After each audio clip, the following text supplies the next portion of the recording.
There is something very meaningful and at the same time humbling in the fact that the Liberal Judaism is older than every single person who is participating in this service. 120 years ago, on the 16th of February 1902, during a meeting attended by 70 people, the Religious Jewish Union was founded. Later, it became the Union of Liberal and Progressive Synagogues, and from 2002, Liberal Judaism. It gives me a great pleasure to welcome you to the Liberal Jewish Synagogue for the service of the celebration of the 120th anniversary of the Liberal Judaism. Today we will remember and celebrate its past and learn its history. By doing so, and by looking at all of its current leaders, in person or online, today's service will also be an inspiration and celebration of the future of Liberal Judaism. We already made it ad 120, until 120. The next wish should be ad 240, until 240. My task is to tell the birth of Liberal Judaism in 3 minutes. Well, maybe I'll put it in 3 acts of a drama. Act 1, the setting 120 years ago. Jews drifting away from Judaism, from synagogue membership and attendance, is declining everywhere. A result of emancipation and enlightenment, challenges to belief. A 19th century of dramatic intellectual changes, notable secular works, Darwin's Origins of the Species by Natural Selection, Wellhausen reinventing biblical criticism, already the birth of reforming Judaism in Germany going back to 1810, and it spread to Western Europe and America, more slowly in conservative England. Well, there was the West London Synagogue in 1840, but there were few radical changes. And also a century of industrialization, the need to work a 5.5 or 6-day week, no time for Shabbos morning service, no time to study. Act 2, the response. Experiments tried by United Synagogue Reverends, Simeon Singer, starting Saturday afternoon services for girls and women in the East End, and also at the newly established Hampstead United Synagogue, a service with a mixed choir. And then also the Honourable Lily Montagu with the children's services at the new West End Synagogue and her innovative West Central Club. Another response, Claude Montefiore, Israel Abrahams, and other leading lay people, a drawing room club of intellectuals motivated to revive Judaism in Anglo Jewry. And then Lily Montagu's challenging article appearing in 1899 in the intellectual journal Jewish Quarterly Review, founded by Montefiore and Abrahams, The Spiritual Possibilities of Judaism Today, she wrote. And this led to a gathering of leading lights, Orthodox reverends like A.A. Green and Simeon Singer, West London Synagogue's Maurice Joseph, and an array of influential lay people, men like Isidore Spielman, women like Netta Franklin. They set the Liberal Judaism ball rolling. Their mission, as stated in the advertisement for the first public gathering, and I quote, to provide means for deepening the religious spirit among the members of the Jewish community who are not in sympathy with the present synagogue services, who are unable to attend them. Existing synagogues ruled out the first meeting for the Jewish Religious Union, so it was held in the Great Central Hotel, now the posh Landmark Hotel, at 3:30 on Saturday afternoon, October the 18th, 1902. 120 years ago. Regular meetings continued until it was realized a dedicated synagogue building was needed, and so in 1910, the newly named congregation founded the first liberal Jewish synagogue in a converted chapel in Hill Street, just round the corner. The First World War intervened, but in 1920, a purpose-built grand synagogue was opened in St. John's Wood Road, and here we are today. The third act, a rabbi was needed, and Rabbi Dr. Israel Matuk was brought from the Hebrew Union College in Cincinnati to become the founding rabbi and responsible for the rapid growth of this congregation. And he began, together with Lily Montagu and Claude Montefiore and others, to found other synagogues and to found a movement. Miss Lily brought to the JRU the need for spirituality and belief, Montefiore an intellectual approach, and Matuk added a third aspect, so essential to the culture of liberal Judaism, the need for social justice.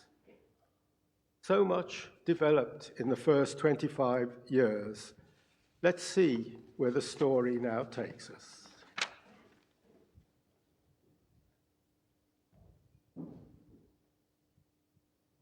The period 1928 to 1945 can hardly be summarized in a few minutes. The Great Depression, the rise of fascism, a world war, the Shoah. The expansion of the liberal movement in those years was not only geographical, to Greater London and the regions, Liverpool, Birmingham, Brighton. It was in provision, including the unemployed and German Jewish refugees, a young John Rayner among them. One scene captured in Lawrence Igor and Rosita Rosenberg's History of Liberal Judaism's First 100 Years has Rabbi Leslie Edgar witnessing a queue of men standing outside the local employment exchange in the rain and starting a club for them at the LJS. About 250 men joined. They could get a meal of hot soup, bread and cheese for 1 old penny. The following offers a vignette of wartime sacrifice involving a member of Ner Tamid, South London's famous youth club. Written during the war, it was recently rediscovered in the SLLS archive. No loss could possibly leave such a deep impression on the minds of all members of the Ner Tamid, past and present, than that of Jack Goldstein. Officially, he will go down in the records as a young man who expended a great deal of energy in building up and consolidating the club, on whose committee he served in various capacities over a period of years. His personality and ever-present, highly developed sense of humour endeared him to us all. No request, no favour was ever asked, but that he did all in his power to fulfil it. 2 dates stand out particularly in my mind as I write this. The first is September the 3rd, 1939. We had arranged to play tennis in the afternoon, and not even Mr. Chamberlain's 11 o'clock broadcast deterred us. The atmosphere was, of course, a little strained. Much discussion took place on how long it would take us to polish them off. Every one of us became acutely aware that before long we should be called into the forces and be obliged to play a part. We solemnly shook hands all round and pledged ourselves to meet in a grand reunion when the war ended. That didn't mean that we saw no more of each other. We met frequently and took not only pleasure but courage in each other's company.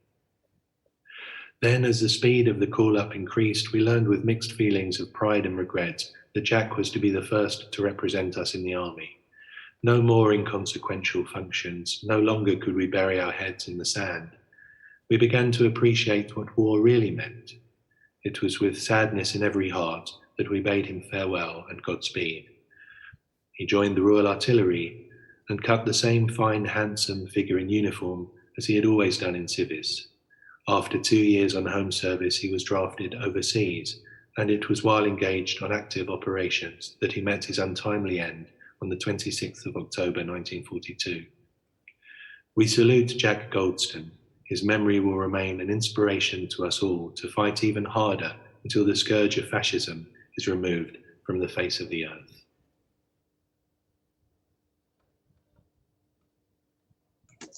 The upheavals of the war meant that many Jews had interrupted or abandoned their previous religious practices.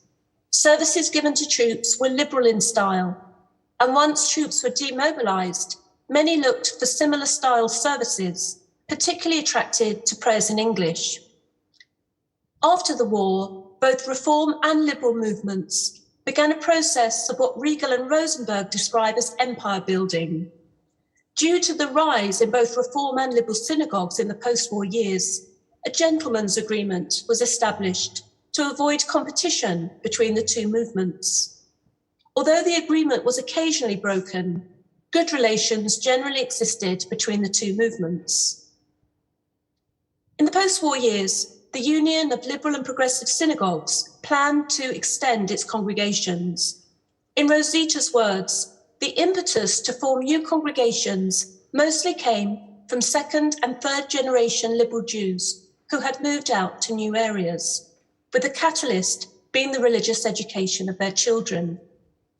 One female participant I interviewed for a research project on post-war suburban Judaism told me that her mother had not learnt Hebrew and was alone with her son during the war.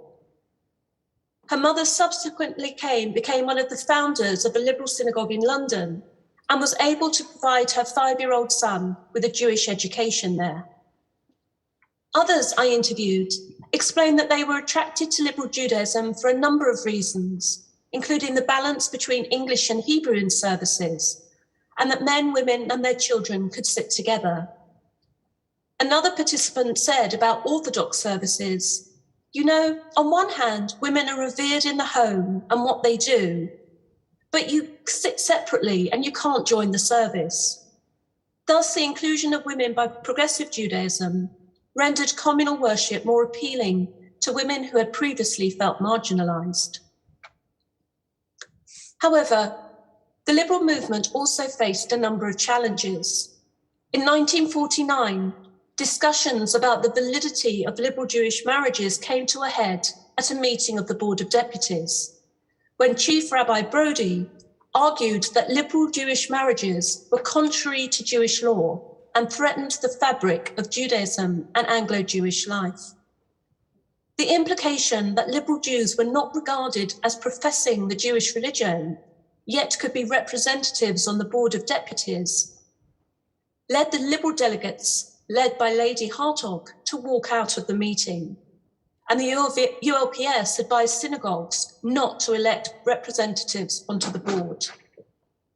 Later in 1951, Jews were supported in seeking legislation from Parliament to appoint their own marriage secretaries for liberal congregations. In 1952, the ULPS celebrated its 50th anniversary with a number of services and events.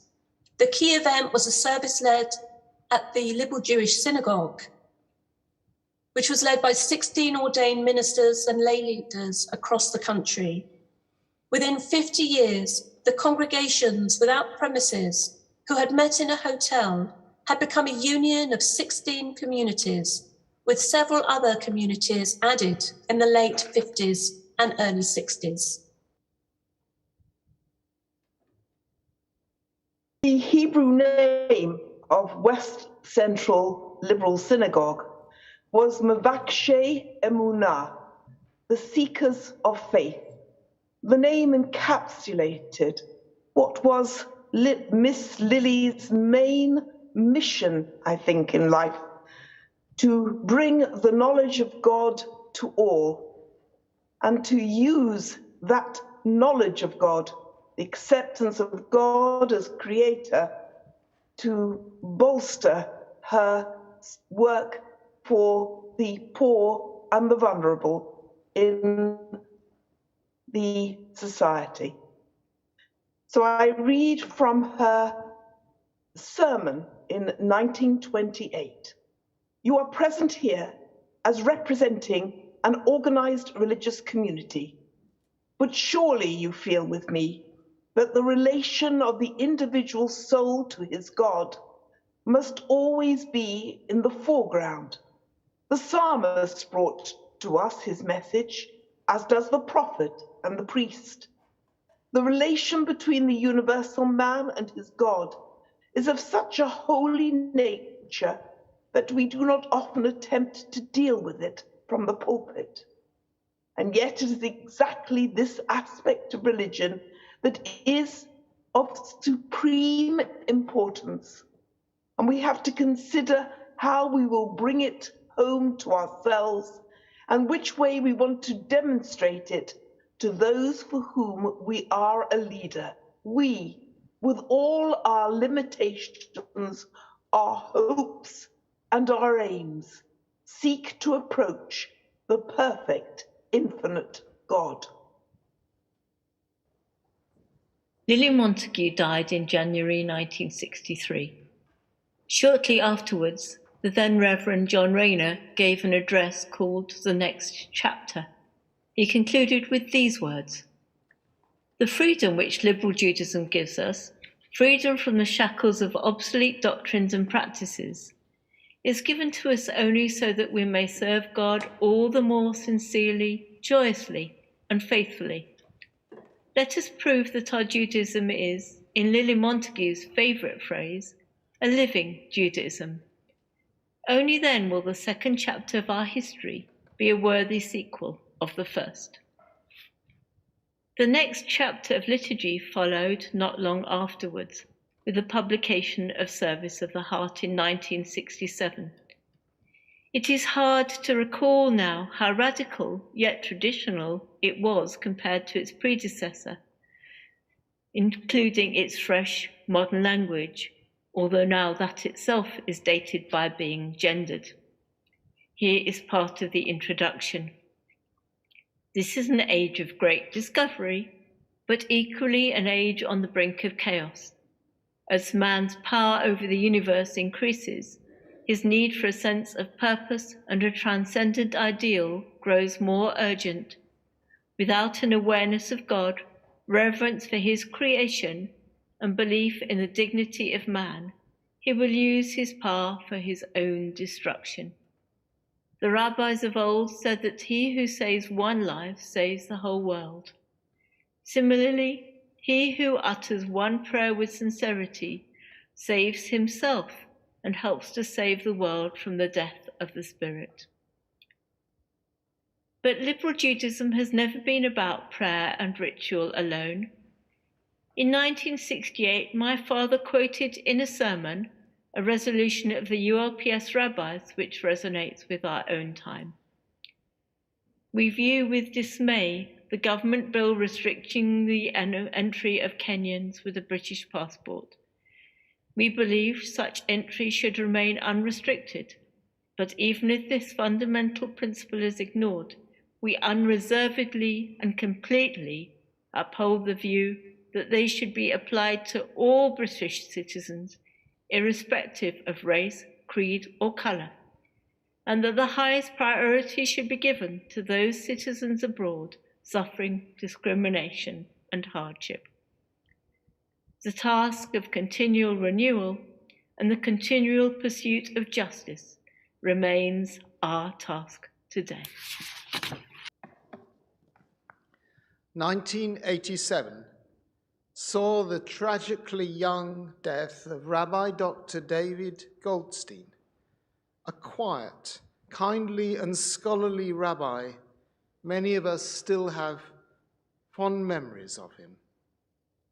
Our fifth tranche of history takes us from then up until 2005, the date of the passing of Rabbi John Rayner, our teacher and guide, a giant figure in UK Liberal Judaism and in this synagogue.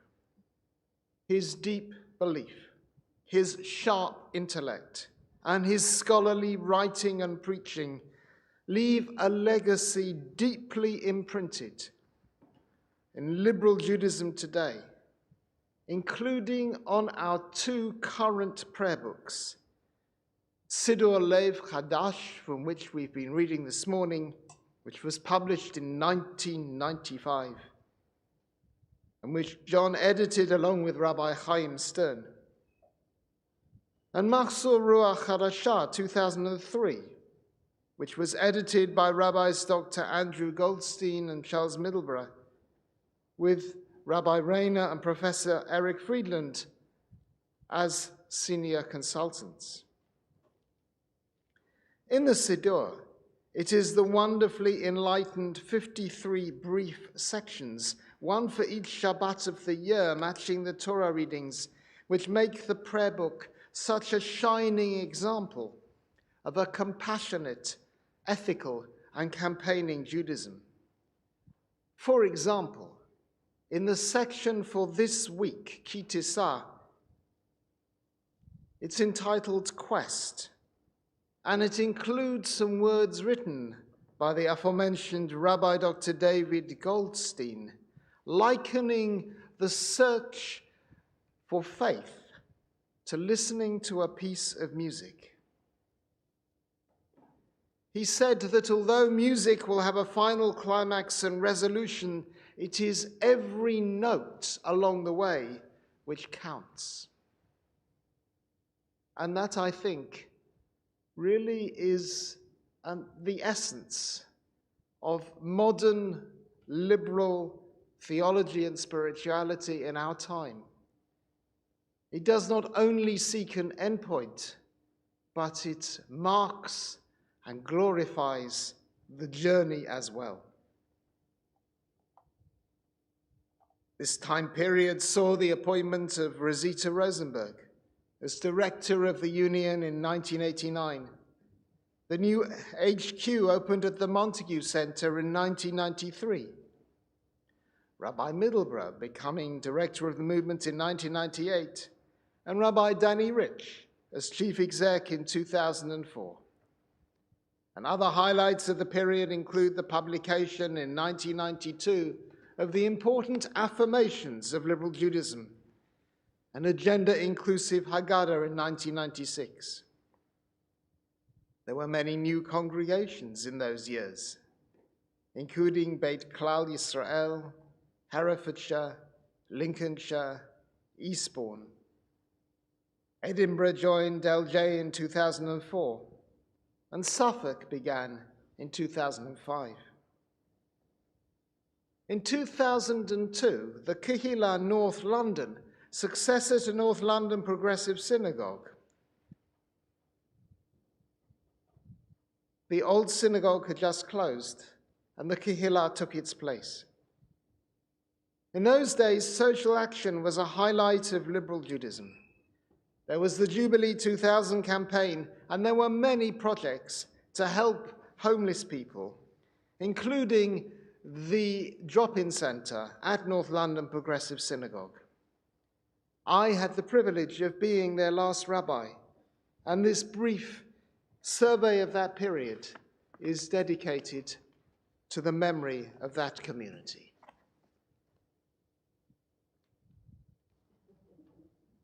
Rabbi Dr. John Rayner, Zichrono Livracha, wrote in an article on progressive Judaism and Jewish unity that unity in diversity, that is the only kind of unity worth having, and it's certainly the only kind that is realistically attainable. As we begin today, this year of celebrating the last 120 years of liberal Judaism, we must always look forward and commit ourselves to the next 120 years. Liberal Judaism was a necessary addition to the Jewish world, providing a home for so many Jewish stories. Over the years, our necessity has only grown and become more evident. As we look forward, I'm excited to plan for the new stories we will tell, of the new liturgies and rituals we will embrace, our continued commitment to a relevant and inspired religious experience, grounded in deep Jewish tradition and learning, for the voices we will lift up to ensure that the prophetic calls of justice are heard, for the Jews we will open doors for the Judaism we will learn, experience, and share. But today, more than any other day, I'm excited to be part of a movement that is unified by our diversity. Here at the LJS, we bring together so many different voices, each of our communities unique with something to offer, and yet united by being part of this movement.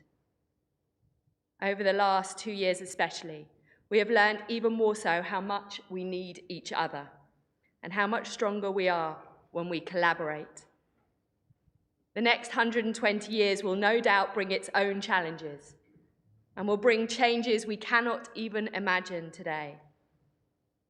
However, our commitment to a multiplicity of voices being heard, to the beauty of being able to disagree well, to the creativity of shared leadership, will, I have no doubt, give us the strength to face the future with a courage and a hope. Chazak, chazak, v'nit chazek. Be strong, and we will strengthen one another. And as we come to a special prayer of thanksgiving for this moment, let me invite you to stand.